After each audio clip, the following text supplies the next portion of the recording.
So a couple weeks ago, I put together a flat with some cuttings, and I was trying a few different little tweaks to my normal propagation techniques, and they seem to have had a really good effect on the rooting ability, the speed of the rooting, and the health of the plants overall.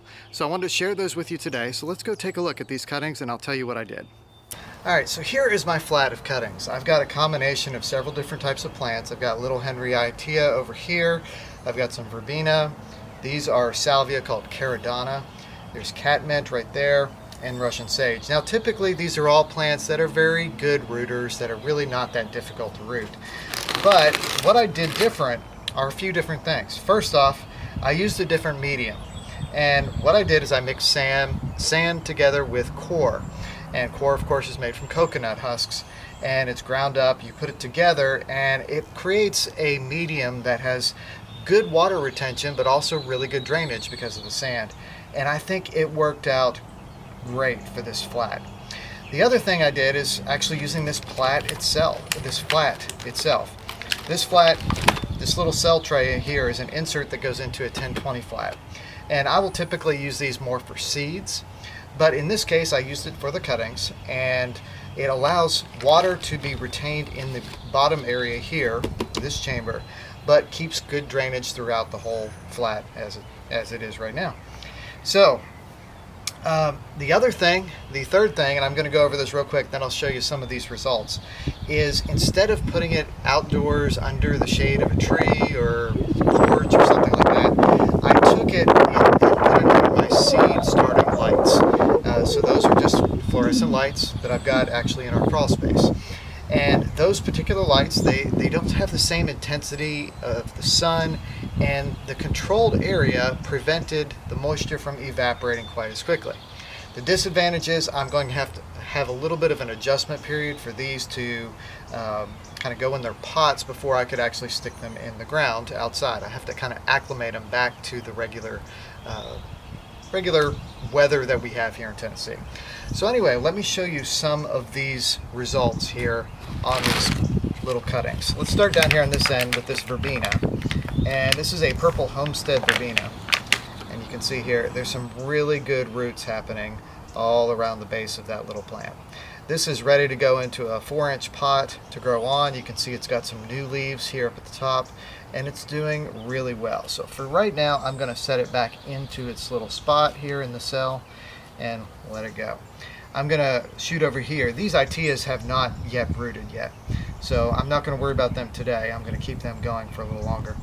And let's go over here to these salvias. Next in line is this one right here at the front. And when I pull out of these flats, I just kind of gently work the bottom of it, so I'm not going to be pulling roots out. But you can see here, this salvia has got some really good rooting around the very bottom of this little plug, essentially. And I'm really pleased with that because, oh, there it broke up, but you can see more clearly where the roots are. So it did really well. It's got new growth coming up here.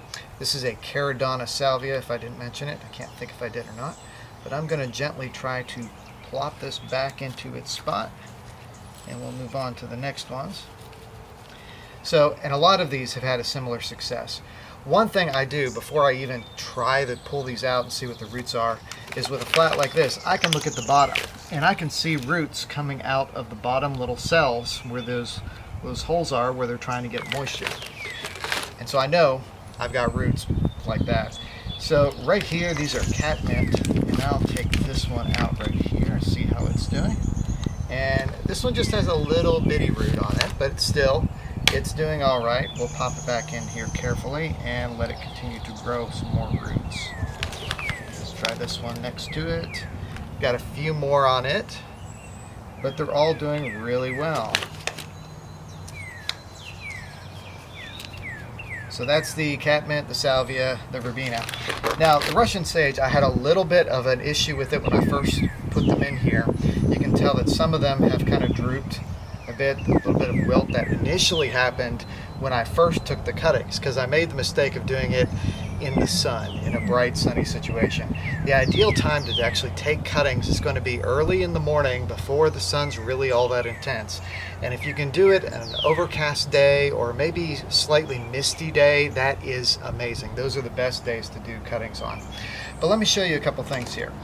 This one here on the edge, it is very wilty, but it actually does not have any roots on it. So we'll stick it back in. Sometimes that happens. Let's go next door to this flat, or this cell, and see if we got anything. We've got nothing there. Let's try the other way. Here we go. Oh gosh, we got some on this one. Got to be careful on it though. I don't want to tear them. Alright, there we go. We've got a couple good roots on it started.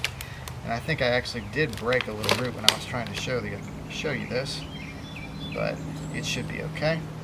There's one here I pulled out and checked on yesterday that had really good roots, so let me pull it out again. It is ready to get potted up.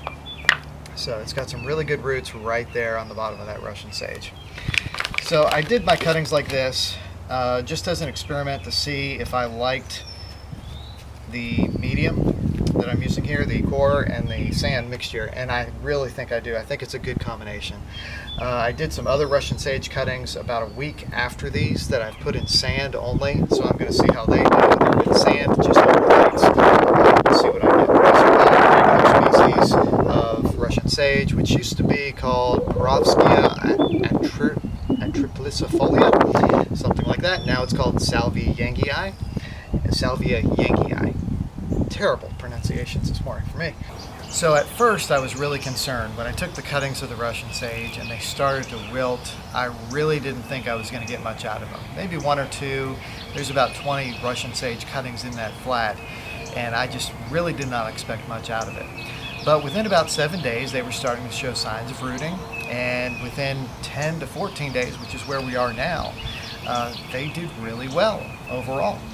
So I really think that the few changes that I made there, the different medium, using the Coir and the sand, using the fluorescent lights that I've got under the house for my seeds for the cuttings to give them that supplemental light without being in the intense sunlight or the weather changes of the outdoors.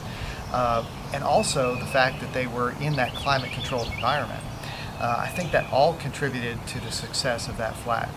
Now the one downside is I'm going to have to do a transitional period after I've got them potted up where they're going to have to come outside and kind of be in the shade a little bit and then gradually expose them to more and more sunlight so they can get back to what they're used to having.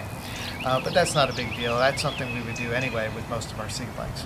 So hopefully this was helpful. Hopefully you got some tips out of it that might help you with your propagation. If it was, hit the like button, subscribe. I really appreciate you watching, and we'll catch you next time here on Growing the Home Garden.